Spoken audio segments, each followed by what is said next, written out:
안녕하세요. 우리가 다 안다고 생각하는 이야기, 그 속에 숨겨진 진짜 의미를 파헤쳐보는 시간입니다. 오늘 우리가 함께 떠나볼 이야기는 바로 빨간 모자예요. 자, 이 말로 한번 시작해 볼까요? 동화는 인류의 꿈이자 그 해답이다. 이게 무슨 뜻일까요? 동화가 그냥 아이들 보라고 만든 이야기가 아니라는 거죠. 사실은 우리 모두의 보편적인 경험을 담아낸 뭐랄까 일종의 상징적인 지도 같은 거예요. 자, 그럼 본격적으로 한번 들어가 보죠.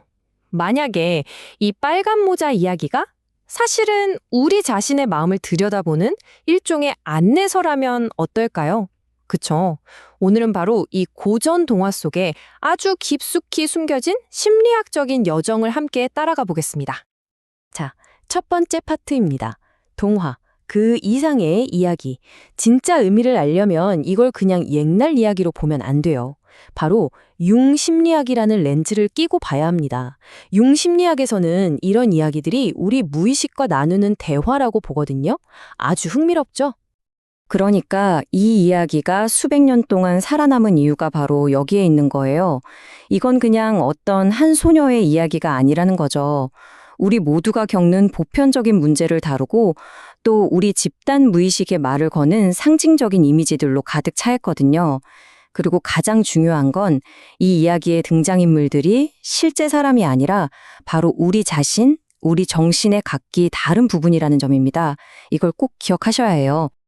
자, 두 번째 파트입니다. 과제, 그리고 두 개의 세계. 이야기는 딱 봐도 두 개의 세계, 바로 의식과 무의식 사이의 갈등으로 시작되는데요. 이게 세 명의 주요 여성 인물을 통해 아주 명확하게 드러납니다. 자, 이 표를 한번 보세요. 우리 마음속 드라마가 한눈에 딱 들어오지 않나요? 엄마는 사회적인 규칙, 이성을 상징하는 의식의 세계를 대표하고요. 할머니는 원초적인 본능, 병든 상태를 상징하는 깊은 무의식이죠. 그리고 그 사이에 낀 우리의 주인공, 빨간 모자. 바로 이 둘 사이를 오가면서 성장해야 하는 우리 자신의 자아인 겁니다. 아슬아슬하죠? 어머니가 길에서 벗어나지 말라고 신신당부를 하잖아요.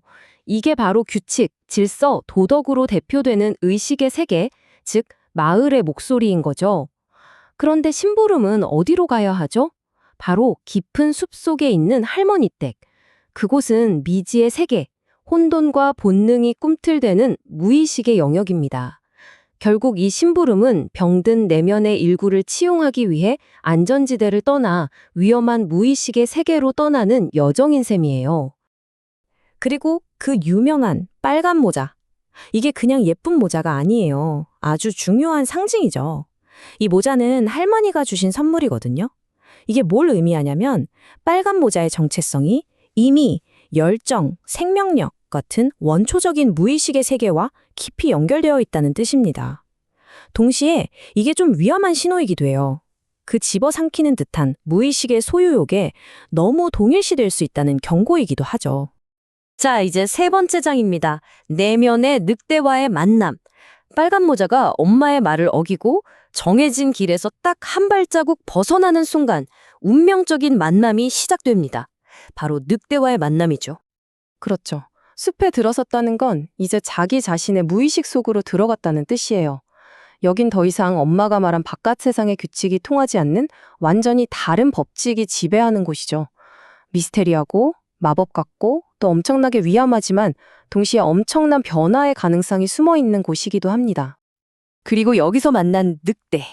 이 늑대는 그냥 못된 짐승이 아니에요. 이게 정말 중요한 포인트인데요. 늑대는 바로 우리 내면의 그림자자아입니다. 우리가 보통 나쁜 거라고 억눌러야 한다고 배워온 거친 본능, 공격성, 원초적인 욕망, 에로스. 바로 그 모든 것의 상징인 거죠. 근데 보세요. 늑대가 바로 공격하지 않죠? 오히려 아름다운 꽃과 새소리로 유혹합니다. 정해진 길 바깥에 있는 생명력, 즉 에로스의 부름인 셈이죠. 그리고 빨간 모자가 그 유혹에 넘어가서 꽃을 꺾잖아요. 바로 이 순간이 그녀가 자신의 본능적인 성질과 의식적으로 관계를 맺기로 선택하는 순간입니다. 내 안에 거칠고 어두운 그림자를 외면하기만 해서는 절대 온전한 내가 될 수 없다는 걸 보여주는 거죠. 자, 네 번째 파트입니다. 그림자에게 삼켜지다. 하지만 아시잖아요. 이 그림자와의 만남은 엄청난 위험을 동반합니다. 이야기는 이제 가장 무섭고 끔찍한 절정으로 치닫게 되죠. 네, 결국 할머니와 빨간 모자 둘 다 늑대에게 통째로 삼켜지고 맙니다. 이건 상징적으로 봤을 때 원초적인 본능을 상징하는 할머니와 성장하는 자아인 빨간 모자가 통제되지 않는 야생의 본능, 즉 늑대에게 완전히 압도당해버린 순간을 의미해요. 하지만 여기서 끝이 아니에요. 심리학적으로 보면 이 잡아먹히는 경험이 꼭 실패만을 의미하진 않습니다.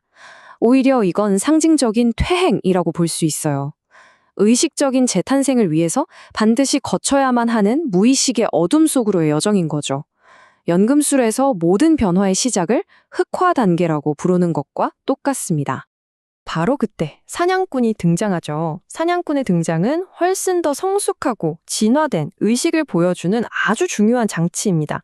생각해보세요. 사냥꾼은 늑대를 총으로 쏴서 파괴하지 않아요. 대신에 조심스럽게 가위로 배를 가르죠. 이게 뭘까요? 바로 본능에 무작정 압도당하는 대신 그것을 조심스럽게 분석하고 이해하고 그 안에 갇혀있던 것들을 해방시키는 방법을 보여주는 겁니다. 자, 이제 마지막 5번째 단계, 재탄생과 새로운 지혜입니다. 늑대 뱃속에서 구출되는 것도 물론 중요하지만 진짜 변화, 진짜 성장의 증거는 바로 그 다음에 나타납니다. 아마 많은 분들이 여기서 이야기가 끝나는 줄 아실 거예요. 하지만 원작에는 놀라운 뒷이야기가 있습니다. 바로 2번째 늑대가 등장한다는 사실. 바로 이 부분에서 빨간 모자의 여정이 비로소 완성됩니다. 첫 번째 늑대를 만났을 때와 두 번째 늑대를 만났을 때 빨간 모자의 태도가 어떻게 다른지 한번 비교해 보세요. 처음에는 순진하게 속아서 길을 벗어나고 결국 잡아먹혔죠. 하지만 두 번째 늑대를 만났을 땐 어때요? 아주 신중하게 늑대의 눈에서 위험을 감지하고 길을 벗어나지 않아요. 그리고 적극적으로 위협을 이겨낼 계략을 짜죠. 완전히 달라졌죠? 이제 더 이상 수동적인 희생자가 아니라 자기 삶의 주체적인 참여자가 된 겁니다. 더 중요한 건 혼자가 아니라는 거예요. 이제는 치유된 직관, 즉 할머니와 힘을 합칩니다. 그리고 늑대의 탐욕을 역이용해서 덫을 놓아 스스로를 지켜내죠. 이게 바로 최종적인 변화입니다. 순수함은 지혜로 바뀌었고요. 의식적인 자아인 빨간 모자와 무의식적 본능인 할머니가 이제는 함께 협력하게 된 거죠. 이제 그녀는 숲을 안전하게 다닐 수 있게 됐어요. 자신의 그림자를 성공적으로 통합해낸 겁니다. 그림자를 없애버린 게 아니라 그것을 이해하고 그것과 함께 살아가는 법, 그리고 그것에 휘둘리지 않는 법을 배우게 된 거죠. 그러니까 결국 이 이야기는 숲속에 사는 어떤 소녀에 대한 이야기가 아닌 거예요. 마을이라는 안전한 의식의 세계에서 출발해서 숲이라는 무의식의 세계를 탐험하고 다시 돌아오는 이 모든 여정. 이게 바로 우리 모두의 인생을 위한 지도라는 겁니다. 오늘 우리가 함께 살펴본 내용 정리해 볼까요? 동화는 우리 내면 세계의 지도와 같다는 것. 그리고 성장하기 위해서는 반드시 내 안에 그림자, 즉 본능적인 나와 마주해야 한다는 것. 때로는 무의식 속으로 깊이 가라앉는 하강의 경험이 재탄생을 위해 꼭 필요하다는 것. 그리고 진짜 지혜란 내 안의 빛과 어둠, 그 모든 부분을 외면하지 않고 통합하는 데서 온다는 것입니다. 모든 사람의 인생 여정에는 가신만의 숲과 늑대가 있습니다. 여러분의 숲은 지금 어떤 모습인가요? 그리고 여러분이 마주해야 할 늑대는 과연 어떤 얼굴을 하고 있을까요?